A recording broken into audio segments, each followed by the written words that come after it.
কিছু সময়ের মধ্যেই তার গাড়ি সাভারের উদ্দেশ্যে রওনা হয়ে যাবে এবং সেখানে জাতীয় স্মৃতিসৌধে তিনি জাতির বীর সন্তানদের, সূর্য সন্তানদের প্রতি তার সম্মান তিনি প্রদর্শন করবেন। এবং আমরা বিভিন্ন সময় তার কথায় বিভিন্ন সময় আমরা বুঝেছি, শুনেছি যে এই যে সশরীরে সম্মান প্রদর্শন করতে না পারা, সশরীরে এসে পিতার কবর জিয়ারত করতে না পারা, মায়ের আদর থেকে, মমতা থেকে বঞ্চিত হয়ে থাকা, এই যে একটি নিদারুণ কষ্ট, এটি এক ধরনের অনেক বড় একটি নির্যাতন প্রতিনিয়ত আসলে তিনি ফেস করেছেন। তো রব্বুল আলামিনের কাছে এই কারণে তিনি গতকালকে শুকরিয়া আদায় করেছিলেন যে তাকে রব্বুল আলামিন আবার এই সুযোগ দিয়েছেন জনগণের মাঝে ফিরে এসে জনগণের ভালোবাসা পাওয়ার, জনগণকে ভালোবাসা প্রদর্শন করার সেই সুযোগ তিনি পেয়েছেন গতকালকে। এই কারণে তিনি রব্বুল আলামিনের কাছে শুকরিয়া আদায় করেছেন। আমরা দেখতে পাচ্ছি তারেক রহমান, বিএনপির ভারপ্রাপ্ত চেয়ারম্যান তারেক রহমান পিতার কবর জিয়ারত শেষে তার জন্য নির্ধারিত যে বাস, সেই বাসে এসে তিনি আবারও সামনে দাঁড়িয়েছেন। নিশ্চয়ই বাসে তার জন্য নির্ধারিত একটি আসন রয়েছে, কিন্তু আমরা গতকালকে থেকে খুব অল্প সময়ের জন্য আসলে সেই আসনটিতে তাকে আমরা বসতে দেখিনি। তিনি কিন্তু গতকালকে বিমানবন্দর থেকে বের হওয়ার পর থেকেই যেখানে যেখানে তিনি গিয়েছেন, বাসে ঠিক এভাবে দাঁড়িয়ে, এভাবে হাত নেড়েই তিনি জনগণের প্রতি ভালোবাসা তিনি দেখিয়েছেন। আর এই যে গত 17 বছর ধরে এক নজর সামনাসামনি তাকে দেখতে না পারার যে একটি আকাঙ্ক্ষা, দেখতে না পারার যে একটি কষ্ট মানুষের মধ্যে ছিল, মানুষের মধ্যে যে একটি আকাঙ্ক্ষা কাজ করছে এক নজর তাকে সামনাসামনি দেখার, তিনি আসলে তাদের বঞ্চিত করছেন না।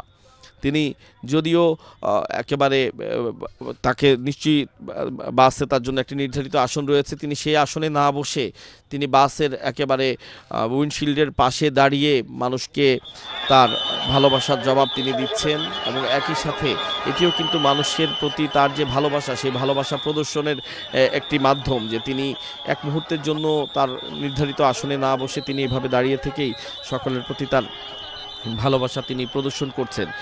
তো একটু দর্শক আপনাদের জানিয়ে রাখি, গতকাল থেকে আজ পর্যন্ত তারেক রহমানের যে রাজস্বিক প্রত্যাবর্তন, সে রাজস্বিক প্রত্যাবর্তনের এবং আজ পর্যন্ত কি কি কর্মসূচিতে তিনি অংশ নিয়েছেন, সব বিষয়গুলো একটু আপনাদেরকে আবারও আপনাদের জ্ঞাতার্থে জানিয়ে দিতে চাই।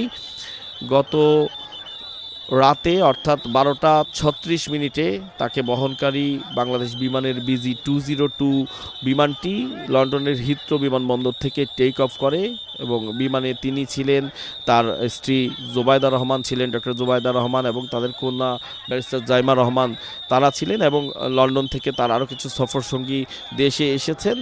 তারা সকলে মিলে তাদের বহনকারী যে বিমানটি, সেই বিমানটি রাত 12টা 36 লন্ডনের হিথ্রো বিমানবন্দর ছেড়ে রওনা করে, অর্থাৎ টেক অফ করে। পরবর্তীতে দীর্ঘ 9.25 ঘন্টারও বেশি সময় পরে সেটি বাংলাদেশে হজরত শাহজালাল আন্তর্জাতিক বিমানবন্দরে অবতরণ করে।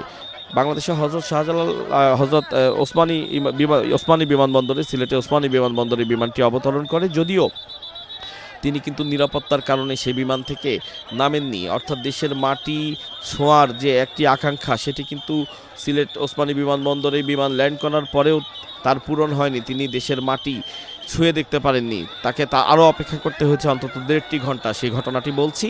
পরবর্তীতে তাকে বহনকারী যে বিমান, সেটি 1 ঘন্টারও বেশি সময় সিলেটে একটি ট্রানজিট নেয়।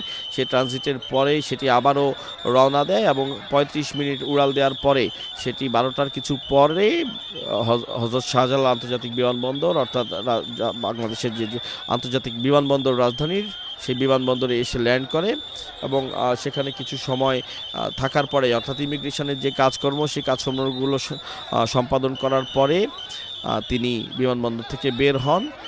এবং সেই বিমানবন্দর থেকে বের হওয়ার পরে আমরা যেটি দেখেছি, অত্যন্ত আবেগঘন একটি মুহূর্ত ছিল।